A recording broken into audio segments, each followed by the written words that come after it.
Socialism, liberalism, capitalism and communism, इन सारे words का हमारे समाज पर, हमारी दुनिया पर, हमारे वर्ल्ड पर क्या इम्पैक्ट है, इसके क्या एडवांटेजेस हैं, क्या डिसएडवांटेजेस हैं। बहुत बड़ा इम्पैक्ट है। लेकिन इन सारे वर्ड्स को एक साथ समझना इतना आसान तो नहीं है। बट आज हम लोग डिस्कस करने वाले हैं कम्युनिज्म के बारे में कि कम्युनिज्म क्या होता है। कम्युनिज्म को अगर हिंदी में बात करें तो साम्यवाद कहते हैं, जहां पर एक समानता की बात की जाती है, यानी कि किसी भी तरीके का कोई डिस्क्रिमिनेशन या भेदभाव नहीं होता है। बेसिकली अगर मैं कहूं, दो लाइंस में इसको डिफाइन किया जा सकता है कम्युनिज्म को। Number 1, from each according to his ability. Number 2, to each according to his need. समझ में आया? इसका मतलब है कि जो व्यक्ति जितनी योग्यता रखता है अपनी फुल एबिलिटी से पूरा योगदान करे और उस व्यक्ति को उतना मिले जितना उसको जरूरत है, यानी कि from each according to his ability and to each according to his need. लेकिन क्या प्रैक्टिकली ये पॉसिबल है?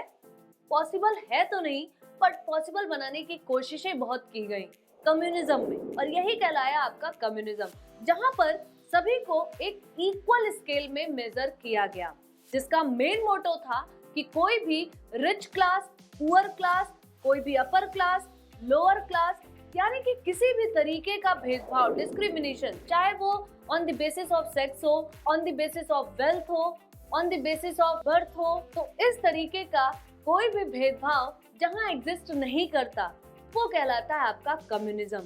कम्युनिज्म कोई आज की बात नहीं है। अगर आज से 10,000 साल पहले ही हम देखें तो ह्यूमन बीइंग्स यानी कि इंसान कैसे रहा करते थे?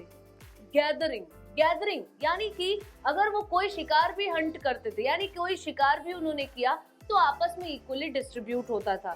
कोई शेल्टर होता था तो उसमें भी वो आपस में रहते थे। वहां पर कोई भी ऐसी क्लास नहीं थी कि ये रिच आदमी है, ये पुअर है, या फिर ये व्यक्ति ज्यादा पावर रखता है, ये व्यक्ति कम पावर रखता है।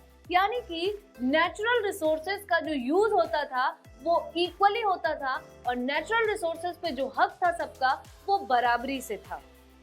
कम्युनिज्म में हर व्यक्ति अपनी क्षमता के अनुसार कार्य करता है और हर व्यक्ति को रिक्वायरमेंट जितनी होती है उतना उसे मिलता भी है। जैसे बेसिक नीड्स की हम बात करें, house, food, clothes and fresh water, ऐसी सुविधाएं तो उसे मिलनी ही चाहिए।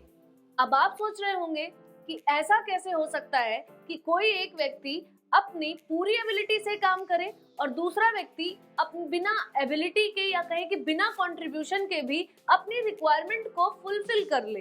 बेसिकली अगर कम्युनिज्म की बात करें, it is a money less society, class less society, country less society, यानी देयर इज नो बाउंड्री। वहां पे कोई बाउंड्री नहीं है कि इतने पे हमारा हक है, इतने पे आपका हक है। जो भी है वो इस पृथ्वी पर सभी का बराबरी से है।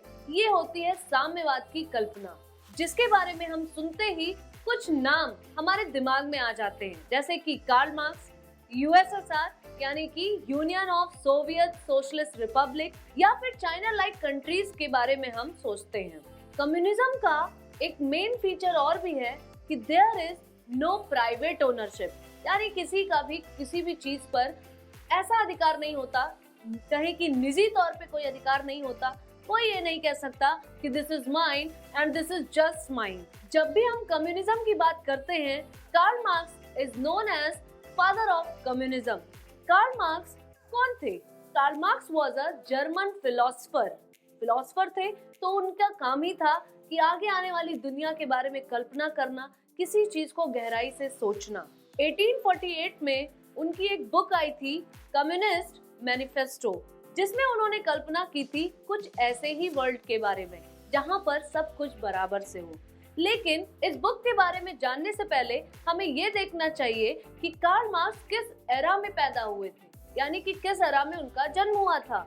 क्योंकि जिस एरा में कार्ल मार्क्स थे उस समय चल रहा था इंडस्ट्रियल रिवॉल्यूशन, यानी कि चारों तरफ फैक्ट्रीज, मैन्युफैक्चरिंग, इन्हीं पे फोकस किया जाता था। तो आप सोच भी सकते हैं कि फैक्ट्रीज के जो ओनर होते थे वो रिच होते थे और उनकी फैक्ट्रीज में काम करने वाले पुअर लेबरर्स, जिनका एक्सप्लॉयटेशन किया जाता था फैक्ट्री ओनर्स द्वारा बिल्कुल एक्सट्रीम लेवल तक। यानी कि जहां हम आज देखते हैं कि 5 से 6 डेज की वर्किंग होती है, उस समय पर यही वर्किंग 14 से 16 घंटे की होती थी और without any break and without any holiday as we see today. और इसी बात ने कार्ल मार्क्स को एक ऐसी दुनिया की कल्पना करने पर मजबूर किया जहां पर कोई भी रिच क्लास या पुअर क्लास ना हो, जहां पर कोई भी मनी का स्टेटस ना हो, वेल्थ का स्टेटस ना हो, कहीं की कास्ट को लेकर कोई भी डिस्क्रिमिनेशन ना हो, सेक्स को लेकर कोई भी डिस्क्रिमिनेशन ना हो। लेकिन ग्राउंड रियलिटी जो है वो कुछ अलग है, क्योंकि कार्ल मार्क्स ने जो कल्पना की थी उनके अकॉर्डिंग कोई भी गवर्नमेंट वहां पे नहीं होगी कि जिसके हाथ में सारी पावर चली जाएगी। हर व्यक्ति के पास सेम पावर होगी, सेम राइट होगा, सेम ओनरशिप होगी, बल्कि ओनरशिप होगी ही नहीं। लेकिन जब हम बाद की दुनिया में देखते हैं, खासकर अगर हम बात करें 1917 के दौरान, जहां पे मैंने आपसे बात की थी यूएसएसआर की, तो रूसी क्रांति के लिए की थी, क्योंकि रूसी क्रांति जब हुई थी तो उस समय जो वहां का कहे जो चीफ होता था, जो किंग होता था, उसे बोलते थे जार। क्या बोलते थे? जार। ठीक है, तो उस समय कौन थे? लेनिन। तो लेनिन ने कार्ल मार्क्स को फॉलो करते हुए रूस में कम्युनिज्म एस्टैब्लिश करने की कोशिश की कि हर किसी का राइट नेचुरल रिसोर्सेज पर इक्वली हो। लेकिन वो धीरे धीरे कन्वर्ट हो गया एक गवर्नमेंट के फॉर्म में। सारी पावर एक तरीके से देखा जाए तो कोई प्राइवेट ओनरशिप तो नहीं थी, लेकिन फिर भी गवर्नमेंट और उसकी काउंसिल के पास सारी पावर इकट्ठा होती गई, जिसकी वजह से एक डिक्टेटरशिप की तरफ वो बढ़ गए। और इसी नक्शे कदम पर स्टालिन भी चले, और स्टालिन ने तो और भी हार्श रूल कर दिए, यानी कि एक तरीके से पूरी की पूरी पावर स्टालिन के हाथ में, जिसने तानाशाही को जन्म दिया। तो इस तरीके से जो आज का हम कम्युनिज्म की बात करते हैं वो कार्ल मार्क्स के कम्युनिज्म से काफी डिफरेंट है। वहां पे गवर्नमेंट नाम की कोई भी चीज नहीं थी। अब हम बात करेंगे कम्युनिज्म के एस्टैब्लिश होने से कौन से एडवांटेजेस हुए और कौन से डिसएडवांटेजेस हुए। तो सबसे पहले let's talk about the advantages of communism. Number 1, a classless society, यानी कि कोई भी वर्ग में किसी को भी बांटा नहीं गया था, सभी लोग एक बराबर थे। नंबर 2, नो इनहेरिटेंस, यानी कि आनुवंशिक तौर पे या फिर कहें कि आपको विरासत में कोई वेल्थ नहीं मिल सकती, क्योंकि ऐसा माना जाता है कि विरासत में मिला है तो आपने क्या किया, तो आप बराबर कैसे हुए। तीसरी चीज, नो नेपोटिज्म। नेपोटिज्म यानी कि आपको अपने पूर्वजों से मिली किसी भी तरीके की प्रिविलेज का फायदा उठाने का राइट नहीं था। नंबर 4, वर्कर्स के राइट के बारे में पहली बार बात की गई। नेक्स्ट, कम्युनिज्म के दौरान ही फ्री एजुकेशन और फ्री हेल्थ केयर की भी बात की गई, लेकिन साथ ही साथ इसके डिसएडवांटेजेस भी थे।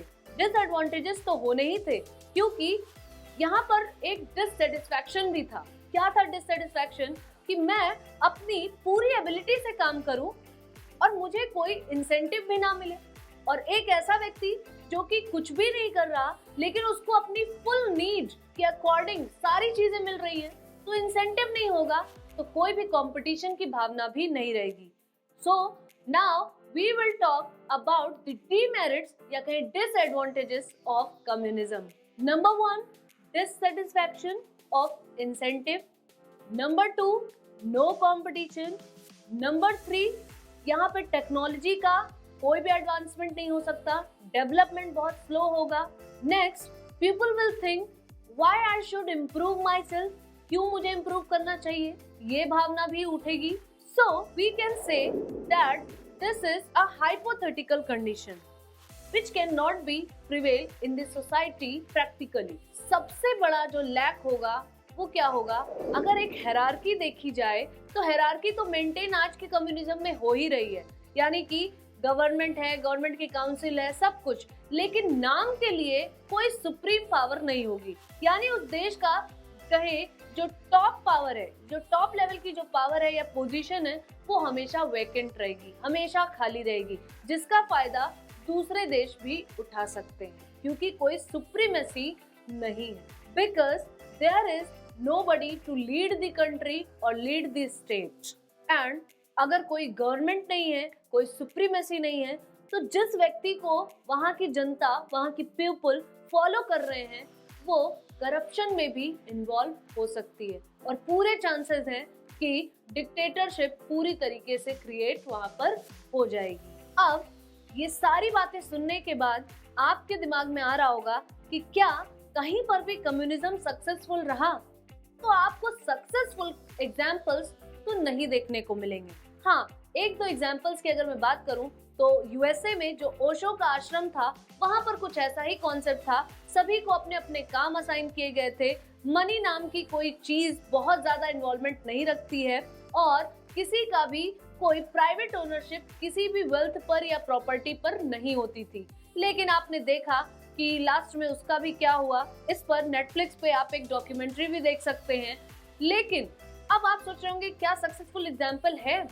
कहीं जाने की जरूरत नहीं है। अपने इंडिया में ही अगर मैं बात करूं यूनियन टेरिटरी पुडुचेरी की, तो पुडुचेरी में एक ऐसा स्थान है जहां पर आज भी 95% या 90% तक कम्युनिज्म पूरी तरह से सक्सेसफुल है और अभी भी कंटिन्यू है।